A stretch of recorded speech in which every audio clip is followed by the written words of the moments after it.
Architecture Codex. If you want to see more, like, comment, share, and most importantly, subscribe.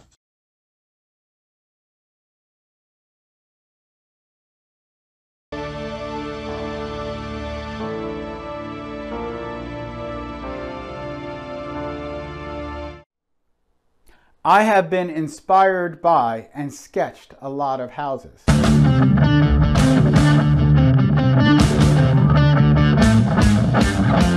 I suppose a few of them might be considered McMansions given their size and bloated style.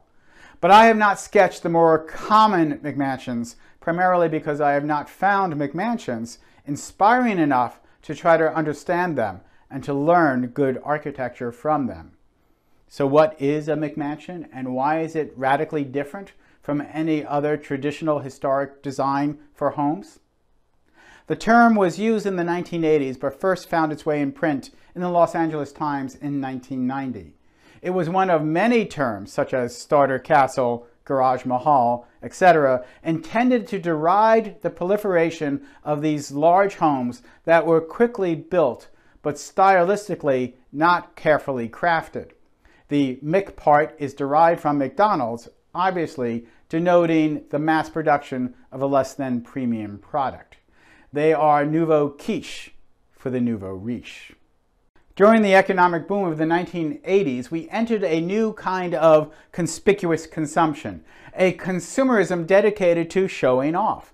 Your clothes, your car, and of course your house.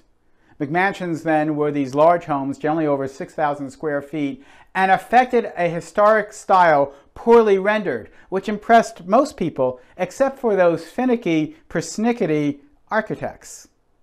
In general, the builders used stock generic sets of plans to fulfill the legal requirements, but the style elements and finishes were added by who knows who to evoke a historic style that made the owner feel like they got a custom designed traditional home.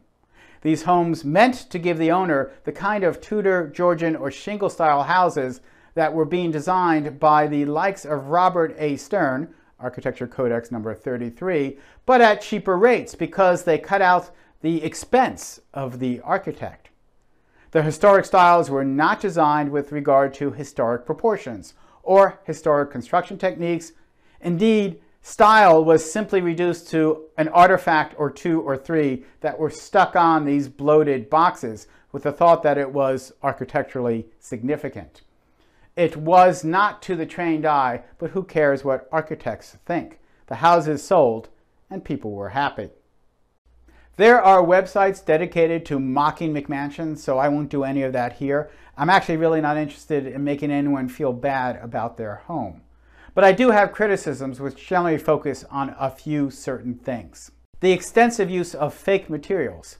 IFAS, which is actually a pretty good material, but this external insulating finish system is often made to do things it was not intended to do. Often there is 1-inch thick stone glued to a wood frame in a manner that could not be constructed if the house was actually made of stone. There's often a long walk from the car to the front door, occasionally passing other doors so no one actually uses the front door. Or there might be an immense kitchen designed to impress the caterer because no one in the house actually cooks. Frequently, robust historic construction techniques are reduced to thin veneers, barely a remnant of the idea, like the heavy timbers of a Tudor style rendered in weak, differently colored stucco and appearing in weird corners or oddly placed facade elements. Disparate and conflicting historic elements are often misplaced or misused with cartoonish effect. I could go on. While I was working on sustainable homes at the same time, I saw these mammoth houses going up in my neighborhood and I stupidly wondered who would buy such a big house on such a small lot. I looked at them and I said, who could possibly keep that house clean? And look at that garden they put in there. Who has the time to maintain that garden? Of course, I had not considered how illegal immigration would contribute to an egregiously cheap labor force which made such homes possible. And these homes take a lot of energy to heat and cool. I was discussing a potential commission with a client when I noted that a smaller home would be much more energy efficient To which the client said, "Who cares? I can afford oil." I have been asked to renovate a few of these homes, and I am still shocked at how stupidly they were designed. It seemed that whenever there was a design issue, the designer solution would be, let's make it bigger, or let's just add more columns, or maybe we should put in more arches, or bigger windows. At their core then, these homes are about having, not living. I've seen a lot of families retreat into just 1 or 2 rooms of their McMansion, oblivious to all the wasted space that is around them. Eventually then, they fill that space with stuff because nature abhors a vacuum. George Carlin once defined home as a place for your stuff. And these people acquire a lot of stuff.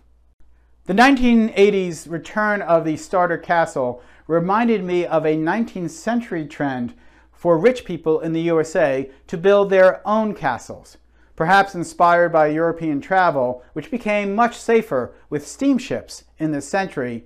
These Americans built instant history, affecting a medieval style simply because they could. It is the architectural equivalent of that little girl we have all seen in churches and in supermarkets, who has won the battle with her poor, tired, harried mother about what clothes she will wear that day. It is very hard to tell a 6-year-old girl that she cannot dress like a fairy princess every day in her life, the same way it is hard to tell some homeowners that they cannot live in a make-believe castle simply because it is anachronistic. Perhaps the best McMansions I have seen would be the ones that my extended family would rent on the Outer Banks of North Carolina. This is where we would spend 1 week in luxury, having worked the other 51 weeks really hard to afford it. What was perplexing to me about these homes was they made no sense architecturally. That is, if architecture pursues buildings designed to protect you and to last for a long time. These huge homes had immense expanses of glass facing the ocean, completely vulnerable to hurricanes. Even the construction method hinted to a temporary construction. For example, they would not blind nail the siding. That is, put up a piece of siding, put the nails in at the top of the board, and then the next piece of siding would go over it, covering those nails, and you would continue on upward. Instead, they had face nails everywhere, meaning that rot and deterioration aggravated by salt water would mean the house would fall apart after a few years. It confused me, because I saw that the older homes existing before all these McMansions were smaller, built with smaller windows and permanent wood shutters. These homes were designed to survive the hurricanes. Eventually, it made sense to me. These behemoth homes were not protected from destruction by flood or hurricane through architectural elements, but through financial elements. This might be traced to 1968, when Congress instituted the National Flood Insurance Act, designed to help homeowners in risky areas get insurance that private insurers might not underwrite otherwise. That and other legislation seemed to spark both oceanfront house demand and the infrastructure projects, and the building boom began in the 1990s. Clever people with money who know how to manipulate such laws figured out they could build big homes in dangerous areas such as the oceanfront in Hurricane Row and not risk losing anything should the house be destroyed by nature. You almost get the sense that they want the building to be knocked down every 30 years or so they can build a new one or cash in on the insurance.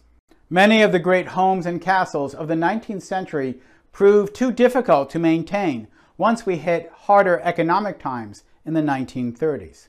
A lot of them were demolished, but some found new life being repurposed as office buildings, spas, or restaurants. Perhaps in the future, should hard economic times return, maybe the better McMansions will find new life and escape demolition if they can be repurposed in the same manner. I'm Michael Molinelli, and this is Architecture Codex.